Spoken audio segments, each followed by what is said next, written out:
ඔයාගේ සතුට ඔයාගේ හොඳ මතක ඒ හැමදේම උරාගෙන බය විතරක් ඉතුරු වුණොත් ඉතින් මම අද කියන්න යන්නේ ඒ ගැන. හායි යාළුවනේ, ඔයාලව මගේ channel එකට සාදරයෙන් පිළිගන්නවා. ඔයාලා දන්නවද Wizard World එකේ භයානකම ක්‍රීචර්ස්ලා අතරින් ඉහළින්ම ඉන්නේ ඩිමෙන්ටර්ස්ලා කියලා. ඉතින් මම අද කියන්න යන්නේ එයාලා ගැන. මේ ඩාර්ක් ක්‍රීචර්ස්ලා මිනිසුන්ගේ සතුට, බලාපොරොත්තුව සහ හොඳ මතක උරාගෙන තමයි ජීවත් වෙන්නේ. අපි දැන් බලමු ඩිමෙන්ටර්ස්ලා කියන්නේ මොන වගේ ජීවින්ද කියලා. ඇත්තටම ඩිමෙන්ටර්ස්ලා කියන්නේ කළු පාට දිග ලෝකුවක් ඇදගත්ත, ඔළුවත් වැසෙන විදිහට හිස් වැස්මක් දාගත්ත කට්ටියක්. ඒ වගේම එයාලා යන තැන්වල වටේට අයිස් වගේ සීතලක් පැතිරිලා යනවා. ඒ වගේම පොළවෙන් ඉහළ පාවෙන ගමන් තමයි එයාලා ගමන් කරන්නේ. ඩිමෙන්ටර්ස්ලා කවුරුම හරි කෙනෙක් ළඟට ආවොත් ඒ අදාළ කෙනාගේ සතුට නැති වෙනවා. බය වැඩි වෙනවා. ඒ වගේම තමයි ඒ කෙනාගේ ජීවිතයේ තිබුණු නරකම මතක මතක් වෙනවා. ඒ නිසාම බල සම්පන්න මායාකාරයෝ පවා ඩිමෙන්ටර්ස්ලට බයයි. අපි දැන් බලමු අස්කබාන් බන්ධනාගාරයේ ආරක්ෂකයෝ ගැන.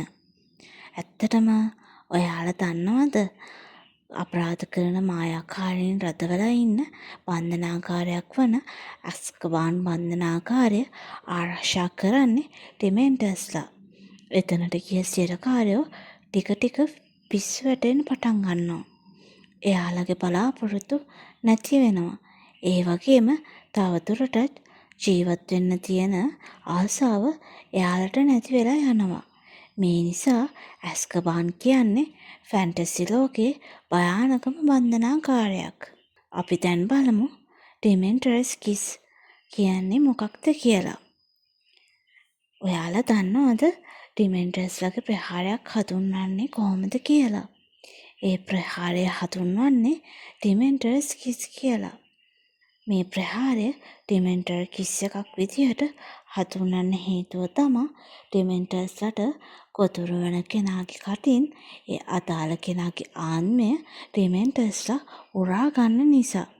මේ ප්‍රහාරයෙන් පස්සේ ඩිමෙන්ටර්ස්ලගේ ප්‍රහාරයට ලක් වුණ කෙනා ජීවත් වුණත් ඊට පස්සේ ජීවතුන් අතර නෑ වගේ තමයි. මොකද ඩිමෙන්ටර් කෙනෙක් ඒ කෙනාගේ ආත්මය උරා ගන්න නිසා. Wizard World එකේ මේක මරණයට වඩා නරක දෙයක් විදියට සලකනවා. මම දැන් කියන්න යන්නේ ඩිමෙන්ටර්ස්ලව පරද්දන්න පුළුවන් එකම ස්පෙල් එක ගැන.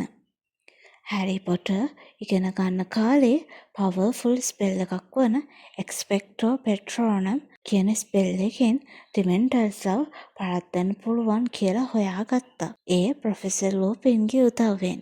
මේ ස්පෙල් එක නිපදවන්න නම් මේ ස්පෙල් එක කියන කෙනා ළඟ සතුටු මතක, පොසිටිව් ෆීලිංග්ස් සහ එයාගේ ඇතුලේ ශක්තියකුත් තියෙන්න ඕන.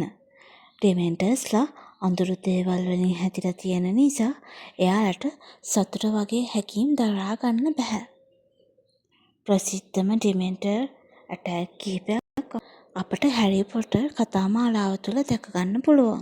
හැරි සහ ඩැඩ්ලිව ඇටැක් කිරීම, තව හොග්වර්ට්ස් එක වට කරපු අවස්ථාව සහ දෙවන විසාර්ඩ් වර් එකේ, ඒ කියන්නේ දෙවන විසාර්ඩ් යුද්ධයේදී ඩිමෙන්ටර් හමුදාව මේ හැම සිදුවීමකම හැරි පොටර් යුනිවර්ස් එකේ අතුරුම මොහොතවල් නිරූපණය කරනවා. ඩිමෙන්ටර්ස්ලගෙන් අදහස් වෙන දේවල් ගැන බැලුවොත් ජේ.කේ රෝලින් මහත්මිය කියලා තිබුණේ ඩිමෙන්ටර්ස්ලව හැදෙන්නේ ડિප්‍රෙෂන් ෆීලින් එකකින් කියලා. මේ නිසා ඔවුන් ශරීරයට පහර දෙනවට වඩා මනසට පහර දීම සිදු කරනු ලබනවා. සීතල, අඳුර සහ සතුට උරාගෙන ජීවත් වෙන ඩිමෙන්ටර්ස්ලා කියන්නේ රාක්ෂය විතරක් නෙමෙයි. විසර්ඩ් වර්ල්ඩ් එකේ ජීවමාන බියක්. එහෙනම් යාළුවනේ අද දවසේ වීඩියෝ එක කොහොමද කියලා කමෙන්ට් කරන්න. මොකක් හරි හැරි පොටර් හෝ ට්වයිලයිට් සාකා එක්ක සම්බන්ධයෙන් වීඩියෝ එකක් ඕනේ නම් පහළ කමෙන්ට් වලින් රික්වෙස්ට් කරන්න. ඒ වගේම තමයි වීඩියෝ එක ලයික් කරලා ෂෙයා කරලා වීඩියෝ එකට කමෙන්ට් එකකුත් දාන්න මතක තියාගන්න. ඒ වගේම තමයි අපේ channel එකත් එක්ක දිගටම රැඳී ඉන්න නම් පහළ තියෙන subscribe button එකත් ක්ලික් කරන්න අමතක කරන්න එපා. එහෙනම් ඊළඟ වීඩියෝ එකකින් හම්බ වෙනකම් bye.